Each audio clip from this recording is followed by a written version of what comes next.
So I'm back in Visual Studio Code and I have my terminal open and I've already navigated to the folder where I want to create the application, and I'm going to do mkdir to make a directory, and then I'm going to call it Node.js API. Okay, so that's going to be the backend API. And then I'm going to go inside of this folder and clear the screen. So the first thing that I want to do is to start a node project, right? Because we need to manage our dependencies and we need to package that JSON file. And we can do this pretty easy. We can just do npm init, and then we can pass in a -y so that we can accept all the default. And what this is going to do is it's going to go ahead and give us all the default and create a package.json with no dependency whatsoever. So I'm going to press enter.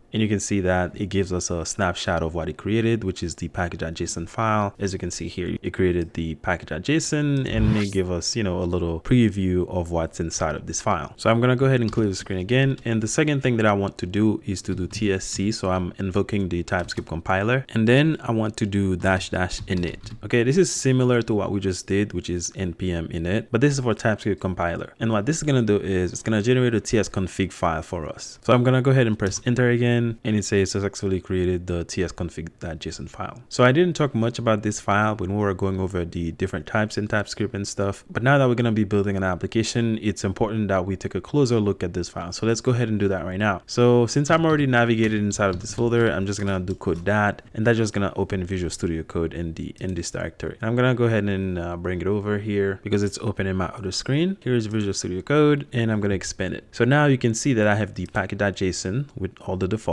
And then I had the ts.config file, and I'm gonna go ahead and collapse this for now. And now let's talk a little bit about this file. So there's a lot going on in this file. As you can see here, most of everything is commented out, right? That's because they know that most people won't be using all these configurations, but there is some configurations that we actually do need to do. So the first thing is we're gonna select the target, which you see here on line 7. And what that is the target version of JavaScript that we want to transpile our code to, or compile our code, because TypeScript doesn't run in the browser. In the end, we're gonna get JavaScript. So I'm gonna change this to ES6. Okay, so a newer version, not the newest version, but you can change it to whatever version you want, but I'm gonna stick with ES6. And what that means is that whenever it's gonna take all the TypeScript code, compile them, and then transpile them to JavaScript, then it's gonna do that using ES6 syntax or ES6 version of JavaScript. And we can leave module for CommonJS, and I'm gonna scroll down a little bit. This is also another very important one for TypeScript. So when you turn strict to true, then it's gonna turn, I think, all of these to true. Okay, so instead of doing every single one of these manually, which they think that most developers would want to have turned on, then they just created this other property here called strict. And once you set this to true, then it sets all these other ones to true. Okay, so we're gonna leave that, and if it's too strict, we can come back here and then uncomment some of these and then comment out what we don't want. But for now, I'm gonna keep this to true. I'm gonna scroll down a little more. Actually, I need to scroll up, and we need to enable these two properties. Okay, so the first one is the outdir. This outdir here is the directory that we can specify where all of the transpiled JavaScript files are gonna go. Okay, and for this, first I'm gonna uncomment this, and then let me make sure I keep the spacing the same. And here I want to specify a folder that I'm gonna create that I don't have yet, and I'm gonna call it this, which is short for distribution. And what this means is that whenever TypeScript is gonna take all the TypeScript code and then transpile it to JavaScript, then it's gonna look for this folder and then put everything in there. And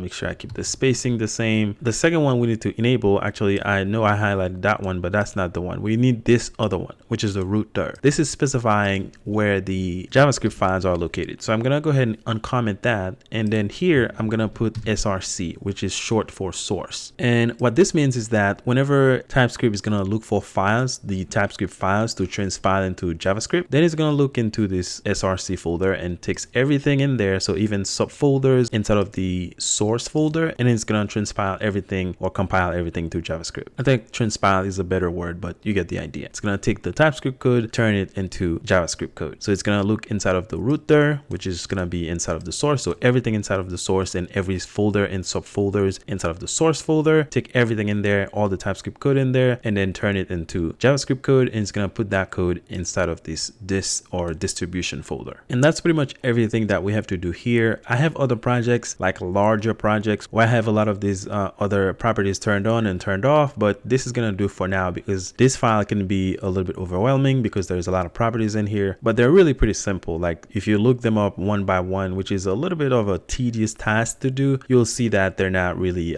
too crazy to understand. But for now, that's all we have to do. And again, you can change the target to whatever else you want, but I'm going to be sticking with ES6, our important folders. So where the source code is going to be and where the distribution or the production code is going to be or the JavaScript code is going to be. And then we're going to leave strict ES module. Enter Pro, we're going to leave that as the default as well. And you can see what this is doing here if you read this little comment that they have here.